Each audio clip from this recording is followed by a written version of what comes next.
اور کہنے لگے تم چلتے نہیں کہ ہم تمہیں خدا کی بارگاہ میں لے جائیں اور تمہارے بارے میں فیصلے لیے جائیں؟ دوسرے فرشتے نے کہا انہیں لوٹا دو، یہ ان افراد میں سے ہے جن کے لیے ان کی ماؤں کے پیٹ میں ہی سعادت مندی لکھ دی گئی تھی، اور ان قریب اللہ تعالیٰ ان کے ذریعے ان کی اولاد کو جب تک چاہے گا نفع دے گا۔ اس کے بعد آپ رضی اللہ تعالیٰ عنہ 1 مہینہ مزید زندہ رہے، اس کے بعد انتقال ہوا۔ تو پتہ چلا کہ آپ کی والدہ نے نماز پڑھی، اللہ سے مدد مانگی، اور آپ کو اللہ نے ایک نئی زندگی عطا فرمائی۔ تو آپ اپنی زندگی میں اس پریکٹس کو آج اس آیت سے دیکھیں، ہم نے کرنا کیا ہے؟ ہم جب بیان میں آئیں تو صرف بیان نہیں سننا ہے، ہم نے اللہ نے مجھے کہا کیا ہے، ہم اس ٹاپک کو لے کے اسی لیے چل رہے ہیں نا کہ میرے رب نے ڈائریکٹلی مجھ سے کیا بات کی ہے۔ تو آج اس آیت میں یہ لیسن مل رہا ہے کہ جب کسی پرابلم میں ہیں، کلیمٹی میں ہیں، تو اللہ کی طرف جانا ہے اور نماز سے مدد چاہنی ہے۔ وَاسْتَعِينُوا بِالصَّبْرِ وَالصَّلَاةِ۔ اچھا اب آپ دیکھیں پیارے آقا کی نماز کی کیسی عادت تھی۔ بادل گرجتے تھے، آندھی چلتی تھی، کسی بری خبر کی اطلاع آ رہی ہوتی تھی، نبی پاک نماز کی طرف چلے جاتے۔ اچھا مجھے بتائیں نماز استسقاء کیا ہے؟ بارش نہیں ہو رہی ہے، پیارے آقا نماز پڑھا رہے ہیں۔ سورج گہن ہو رہا ہے، نبی پاک نماز پڑھا رہے ہیں۔ چاند گہن ہو رہا ہے، پیارے آقا نماز کی طرف۔ یعنی کس قدر اللہ کی طرف رجوع ہے۔ And whenever anything bad happen یا گوئنگ ٹو بیڈ ہیپن، ہونے والی لگ رہی ہے، کچھ بڑا ہونے والا ہے، ہمیں بھی تو خبریں آ رہی ہوتی ہے نا کہ بھائی کل بہت شدید بارش ہوگی، اللہ نہ کرے کوئی اور بری خبر ایکسپیکٹیشن ہے، آپ کو کاروبار میں کوئی ایسی خبر آنے کا ڈر ہے، یا آپ کی کوئی شپمنٹ جاری ہے، واٹ ایور آپ چاہتے ہیں ہر چیز بہتر ہو جائے۔ قرآن نے فارمولا دیا نا، وَاسْتَعِينُوا بِالصَّبْرِ وَالصَّلَاةِ، اللہ نے ڈائریکٹلی مجھے اور آپ کو کہا ہے۔ تو from now on words make your practice کہ میں نے انشاءاللہ نماز سے مدد لینی، اور آپ اپنی آنکھوں سے دیکھیں گے، اور آپ اللہ سے عرض بھی کریں کہ اللہ تو نہیں قرآن میں کہا ہے مدد لے، میں نے کھڑا ہو گیا نماز کے لیے، تو نماز سے آپ نے مدد لینی ہے۔ اچھا اب اس کے بعد آیت کا جو سیکنڈ پارٹ ہے کہ صبر سے بھی مدد لینی ہے، اور آگے کیا فرمایا؟ ان اللہ مع الصابرین، اللہ صابروں کے ساتھ ہے۔ سبحان اللہ، اس کا مطلب یہ ہوا کہ اللہ تعالیٰ اپنے علم و قدرت کے ساتھ ویسے تو ہر کسی کے ساتھ ہے، لیکن یہاں صبر کرنے والوں کا خاص ذکر اس لیے ہوا تاکہ انہیں معلوم ہو جائے کہ اللہ تعالیٰ ان کی مشکلات کو دور فرما دے گا، مگر کرنا کیا ہے؟ صبر کرنا ہے۔ اچھا اب صبر کے بارے میں 2 باتیں بڑی اہم ہیں کہ صبر نارملی ہم جب بھی صبر کے بارے میں سنتے ہیں تو صبر ہم کہتے ہیں یار تکلیف آئی ہے صبر کرو، یقیناً یہ بھی صبر ہے، مگر صبر کی ایک اور قسم بھی ہے جو اس سے بھی سپیریئر ہے، جو اس سے بھی افضل ہے، اور وہ کیا ہے؟ گناہ کے لیے دل چاہے، حرام کے لیے دل چاہے، نفسانی خواہشات برا کام کروانا چاہ رہی ہیں اور بندہ اس پر صبر کرے۔ یہ صبر جو ہے نا، یہ شریعت کو اور محمود ہے اور بڑا افضل ہے کہ انسان کو جی چاہے کہ فلاں گناہ کرنا ہے مگر وہ اس پر صبر کرے۔ اور دوسرا صبر وہی ہے جو ہم جانتے ہیں کہ کوئی مصیبت آ جائے، کوئی آفت آ جائے، کوئی ہمارا اللہ نہ کرے کسی سے لڑائی ہو جائے، ہمیں کوئی برا بلا کہے، ہم اسے معاف کر دیں، صبر کریں، یا جسمانی تکلیف ہے، کاروبار میں پرابلم ہے، ہم اللہ کی رضا پر راضی رہیں۔ تو یہ 2 قسم کے صبر ہیں، اور جب کوئی بندہ صبر کرتا ہے نا تو قرآن و حدیث اور بزرگان دین کے اقوال سے میں اب آپ اس کے 10 فائدے بتانا چاہتا ہوں۔ میں کہتا جاؤں گا، آپ اللہ کے ذکر کی نیت سے سبحان اللہ بھی کہتے رہیں، جنت میں درخت بھی لگاتے رہیں، ٹھیک ہے؟ اللہ تعالیٰ صبر کرنے والوں کے ساتھ ہے، صبر کرنے والے کو اس کے عمل سے اچھا اجر ملے گا، صبر کرنے والے کو بے حساب اجر ملے گا، صبر کرنے والوں کی جزا دیکھ کر قیامت کے لوگ حسرت کریں گے، صبر کرنے والے رب کریم کی طرف سے درود و ہدایت اور رحمت پاتے ہیں، صبر کرنے والے اللہ کو محبوب ہیں، صبر آدھا ایمان ہے، صبر جنت کے خزانوں میں سے ایک خزانہ ہے، صبر کرنے والے کی خطائیں مٹا دی جاتی ہیں، اور صبر ہر بھلائی کی کنجی ہے۔ اب آتے ہیں ان دونوں صبر کو تھوڑا سا ڈیفائن کرتے ہیں۔ ایک نفسانی خواہشات، گناہ کا جی چاہتا ہے، کیونکہ نفس ہے نا وہ تو ہر وقت موج مستی چاہتا ہے، وہ تو ہر وقت چاہتا ہے جناب بس یہ بھی کام کر لوں وہ بھی کر لوں۔ اب مجھے یہ دیکھنا ہے کہ میرا یہ کام اللہ کو راضی کرے گا یا رب کو ناراض کر دے گا۔ لیکن جو نفسانی خواہشات پر صبر کرتا ہے نا، گناہ سے اپنے آپ کو بچاتا ہے، قرآن کیا کہتا ہے؟ وَأَمَّا مَنْ خَافَ مَقَامَ رَبِّهِ وَنَهَى النَّفْسَ عَنِ الْهَوَىٰ فَإِنَّ الْجَنَّةَ هِيَ الْمَأْوَىٰ، اور رہا وہ جو اپنے رب کے حضور کھڑے ہونے سے ڈرا اور نفس کو خواہش سے روکا تو بے شک جنت ہی اس کا ٹھکانہ ہے۔ دل چاہ رہا ہے، شیطان کہہ رہا ہے کر لے، کوئی دیکھنے والا نہیں ہے، علاقہ بھی چینج کر لیا، شہر بھی تبدیل ہو گیا، nobody here to watch you، مگر اللہ دیکھ رہا ہے۔ اچھا نارملی اگر غور کریں ہم گناہ کرتے کیوں ہیں؟ جتنے بھی گناہ ہیں، what ever the list of گناہ اٹھائیے، کوئی شراب پیتا ہے، کوئی بدکاری کرتا ہے، معاذ اللہ کوئی جوا کھیلتا ہے، کوئی جناب بے حیائی کرتا ہے، گندی چیزیں دیکھتا ہے یا جھوٹ بولتا ہے، واٹ ایور، ان تمام گناہوں میں تھوڑی سی لذت ہے، ٹیسٹ، ٹھیک ہے؟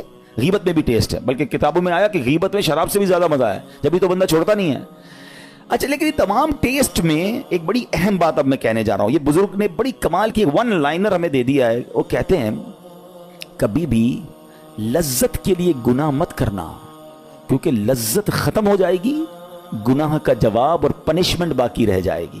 اب آپ اس فارمولے کو سامنے رکھیں کہ جب بھی ہم گناہ کرتے ہیں فیو منٹس یا فیو آورز کی ایک انجوائمنٹ ہے، آفٹر دیٹ انجوائمنٹ ختم، مگر اس کا جواب باقی ہے، عذاب باقی ہے، اللہ نہ کرے اللہ ناراض ہوا تو پنشمنٹ باقی ہے۔ تو کیا فرمایا؟ انجوائمنٹ کے لیے گناہ مت کرنا، انجوائمنٹ ختم ہو جائے گی، عذاب باقی رہ جائے گا۔ اور اگلا سینٹنس کتنا خوبصورت ہے، فرماتے ہیں کبھی بھی تکلیف کی وجہ سے نیکی مت چھوڑنا، تکلیف ختم ہو جائے گی، اجر باقی رہ جائے گا۔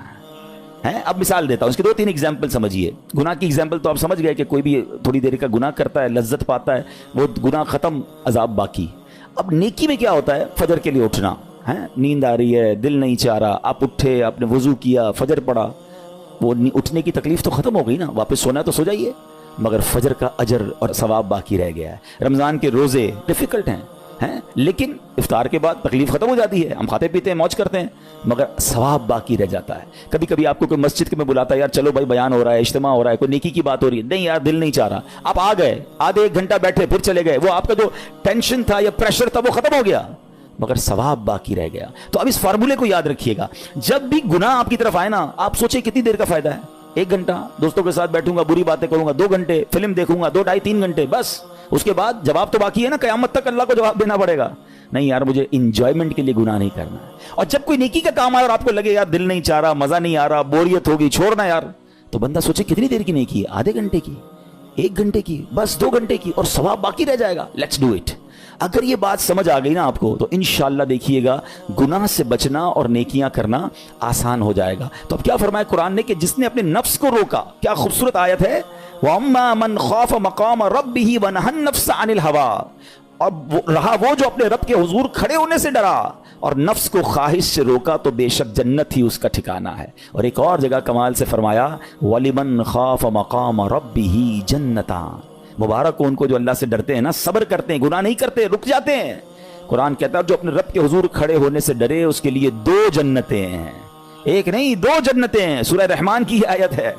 تو پتا چلا کہ نفس کو روکنا یہ آسان بھی نہیں ہے، ہاں دل بہت چاہتا ہے، مگر یہ صبر جو ہے نا، ان اللہ مع الصابرین کا جو معراج ہے، جو ٹاپ آف دا لسٹ صبر ہے، وہ یہ صبر ہے۔ اچھا اب آتے ہیں ایک اور صبر کی صورت، کہ اب آپ کو کسی نے غصہ دلا دیا، برا بھلا کہا، یا آپ کے مزاج کے خلاف بات ہو گئی، اب آپ نے روکنا ہے اپنے آپ کو، اب غصے کا اظہار نہیں کرنا، لڑائی نہیں کرنی، گالی کا جواب گالی، اینٹ کا جواب پتھر، انگریزی کا مقولہ ہے نا ٹٹ فور ٹیٹ، جیسے کو تیسا، نہیں، یہ ہماری شریعت ہمیں نہیں سکھاتی۔ اچھا آج کل کسی کو کہو نا یار آپ کیوں یار لڑائی کر رہے ہیں، بھائی میں جواب نہ دوں تو لوگ سمجھیں گے کمزور آدمی ہوں، مجھے اپنا روب بھی تو رکھنا ہے، میں بھی تو پتہ چلے کون ہوں، اپنا بتاؤں تو صحیح کون ہوں۔ سچی بات پتہ کیا ہے، جو ٹٹ فور ٹیٹ کرتا ہے، گالی کا جواب گالی سے دیتا ہے نا، وہ واقعی بتا دیتا ہے وہ کون ہے، وہ اپنا تعارف کروا رہا ہوتا ہے کہ یہ بھی ایسا ہے، میں بھی ویسا ہی ہوں، او بھائی۔ اچھا پھر ایک اور عجیب جملہ بڑا مشہور ہے آج کل، جناب ہم شریف کے ساتھ شریف ہیں، ہم بدماش کے ساتھ بدماش ہیں۔ مجھے آج تک سمجھ نہیں آئی یہ کون سا بٹن لگا ہوا ہے آپ کے اندر کہ شریف کے ساتھ آپ شریف ہو جاتے ہیں، بدماش آتا تو آپ بھی بدماش ہو جاتے ہیں۔ جناب والا، شریف آدمی شریف کے ساتھ بھی شریف ہوتا ہے، بدماش کے ساتھ بھی شریف ہوتا ہے، جب بھی تو وہ غلط آدمی اچھا ہوگا نا۔ نبی پاک علیہ الصلوۃ والسلام نے گالیاں سن کر دعائیں دی ہیں، پتھر برسانے والوں کو بھی دعائیں دی ہیں، مگر ہم تو تیار ہی رہتے ہیں یار میں بتاؤں گا اس کو میں کون ہوں، ایک گالی دی ہے میں اب اس کے ساتھ پشتوں کو گالیاں دوں گا، تو پھر آپ بھی ویسے ہی ہو گئے نا جناب۔ حدیث پاک کیا ہے، ہو از مور اسٹرانگر، ہو از مور پاورفل۔ اللہ کے حبیب علیہ الصلوۃ والسلام فرماتے ہیں کہ بہادر وہ نہیں، یہ بخاری شریف کی حدیث ہے، بہادر وہ نہیں جو پہلوان اور دوسرے کو پچھاڑ دے، بلکہ بہادر وہ ہے جو غصے کے وقت اپنے آپ کو قابو میں رکھے۔ اصل بہادری یہ ہے۔ تو اگر آپ نے واقعی صبر سے مدد لینی ہے، ان اللہ مع الصابرین کا مجدہ لینا ہے، تو بدلے نہیں لینا ہے، معاف کرنا ہے۔ ذرا مل کر میرے ساتھ شب قدر کی دعا دہرائیے گا، اللہم انک عفو کریم تحب العفو فاعف عنی، اللہم انک عفو کریم تحب العفو فاعف عنی، اللہم انک عفو کریم تحب العفو فاعف عنی۔ What is the meaning? اس دعا کا معنی کیا ہے؟ اللہم انک عفو، اے اللہ تو معاف کرنے والا ہے، تحب العفو، معافی کو پسند کرتا ہے، فاعف عنی، اللہ مجھے بھی معاف کر دے۔ ہم کیا کہہ رہے ہیں اللہ سے؟ اللہ مجھے معاف کر دے اور میرے سارے اگلے پچھلے گناہ معاف کر دے، مگر دیر از اے کوسچن، آپ نے معاف کر دیا سب کو؟ بندہ کہتا نہیں میں تو انتظار میں بیٹھا ہوں, میں تو موقع کی تلاش میں, بس موقع ملے پھر بتاؤں گا میں کون ہوں. ہاتھ میں آ نہیں رہا بندہ, ٹرائی کر رہا ہوں کسی جگہ آ جائے, بس کوئی اس کے پیسے ویسے آ جائیں, کوئی اس کا معاملہ میرے پاس آ جائے, بس پھر دیکھو کیا کرتا ہوں. بیٹھے اس انتظار میں بیٹھے بہت سارے لوگ, کمال ہے یار. یعنی دشمنیاں پالی ہوئی ہیں, رشتہ داریاں کاٹی ہوئی ہیں, دوستوں کے پاس جا نہیں رہے ہیں, میاں بیوی میں لڑائی ہے, ایک سوری کے لیے بیوی گھر بیٹھی ہے, وہ کہتی شوہر سوری کہہ دے تو میں آ جاؤں گی, شوہر کہتا ہے بیوی معافی مانگ لے تو میں لے آؤں گا. ارے بھائی کوئی بھی آگے بڑھ کے معافی کر لو بھائی, اللہ سے معافیاں مانگ رہے ہو, بندوں کو معاف کرنے کے لیے کوئی تیار نہیں ہے. مجھے خود بتائے نا یہ کیسی دعا ہے کہ اے اللہ تو مجھے معاف کر دے, میں نے کسی کو معاف نہیں کرنا. یہ بنتی ہے دعا؟ اللہ سے پتہ ہے کیا کہیں, اے اللہ میں نے بندہ ہو کر تیرے سارے بندوں کو معاف کر دیا ہے, تو سب سے بڑا معاف کرنے والا ہے نا, اللہ تو بھی مجھے معاف کر دے. Look at the way to talk, یہ مزہ ہے نا بات کرنے کا, پھر دعا کرنے کا لطف بھی آئے گا آپ کو. تو دشمنیاں نہ رکھیں, غصے پر قابو پائیں, معاف کریں. ایک حدیث سن لیجئے, لرزا دیتی ہے, ڈرا دیتی ہے. اللہ کے نبی علیہ الصلوۃ والسلام فرماتے ہیں جو رحم نہیں کرتا اس پر رحم نہیں کیا جاتا. حدیث کا خلاصہ ہے. اور جو معاف نہیں کرتا اسے معاف نہیں کیا جاتا.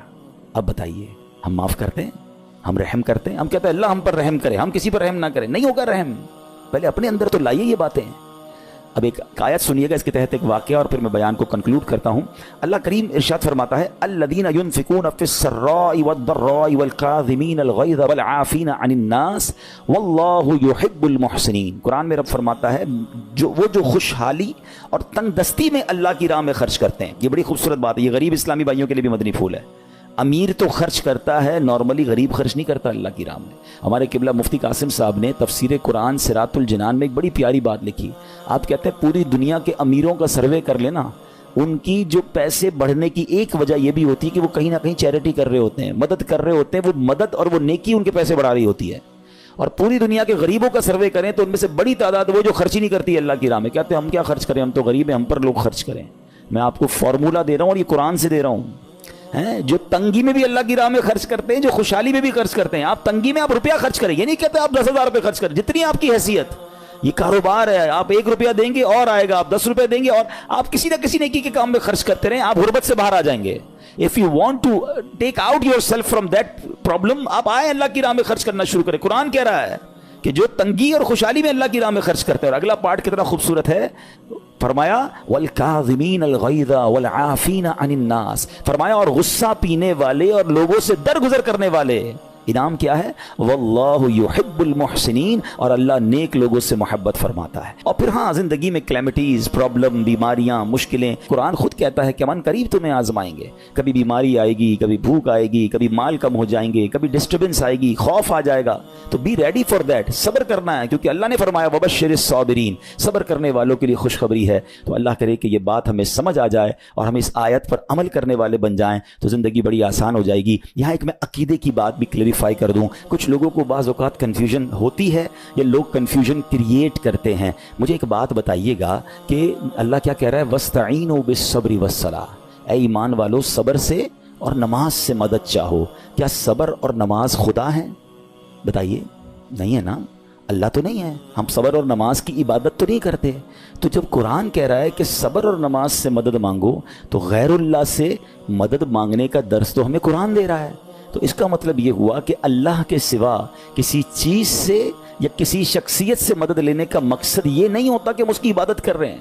اگر آج کے دور میں کوئی اللہ کے نبی سے کہتا ہے کہ یا رسول اللہ انظر حالنا, یا بھر دو جولی میری یا رسول اللہ, تو یہاں کوئی شرک کی بات نہیں ہے. کیوں کہ یہاں یہ نیت نہیں ہے کہ ہم ان کو خدا مان رہے ہیں, یا یہ بھی نیت نہیں ہے. ایک بات ایک عقیدہ کلیئر کر دیتا ہوں, پوری دنیا میں عاشقان رسول کا یہی عقیدہ ہے کہ کوئی نبی, کوئی صحابی, کوئی ولی اپنی طرف سے کسی کو کچھ نہیں دے سکتا. وہ سب رب کے محتاج ہیں, اللہ کسی کا محتاج نہیں ہے. جو اللہ کا ہے وہ اس کا اپنا ہے. ہاں اللہ نے اپنے مخصوص بندوں کو کچھ عطائیں کی ہوئی ہیں, کچھ پاورز دیے ہوئے ہیں, وہ اللہ کی عطا سے اگر کسی کو تقسیم کرتے ہیں تو اس میں کوئی پرابلم نہیں ہے. قرآن کہہ رہا ہے اے ایمان والو صبر اور نماز سے مدد چاہو. یہاں ایک اور بات سمجھنی ہے, دنیاوی طور پہ بھی کیا ہوتا ہے کہ آپ کسی باس ہوتا ہے اپنے کسی مینیجر کو پاور آف اٹارنی دے دیتا ہے کہ یہ تمہارے پاس اس پراپرٹی کا پاور ہے, تمہارے پاس فلاں چیز کا پاور ہے. وہ اس پاور کے بہاف پر وہ کام کر دیتا ہے, مگر کوئی یہ نہیں کہتا کہ he is the owner, actually he have attorney, he have power of attorney. بالکل ہمارا بھی عقیدہ یہ ہے کہ اللہ نے اپنے کچھ مخصوص بندوں کو, اپنے پیاروں کو کچھ اختیارات عطا فرمائے ہیں, اور جب وہ ان اختیارات پر عمل کرتے ہیں تو ایکچولی وہ اللہ ہی کی عطا ہے. ہاں, دنیا میں اگر کوئی یہ سمجھتا ہے کہ کوئی شخصیت یا کوئی بزرگ یا کوئی اللہ والے اپنی طرف سے دیتے ہیں, رب کا اس میں کوئی دخل نہیں, تو یہ شرک ہے, یہ بات درست نہیں ہے. ہمارا سب کا عقیدہ یہ ہے کہ جو کچھ دنیا میں اگر کسی ولی, نبی, صحابی کے پاس ہے وہ رب کا دیا ہوا ہے, رب کی عطا ہے, رب ان کو دیتا ہے, رب کو کوئی نہیں دیتا. رب کے پاس جو کچھ ہے وہ اس کا اپنا ہے. تو یہ کانسیپٹ بھی کلیئر ہوتا ہے قرآن پاک کی اس آیت سے.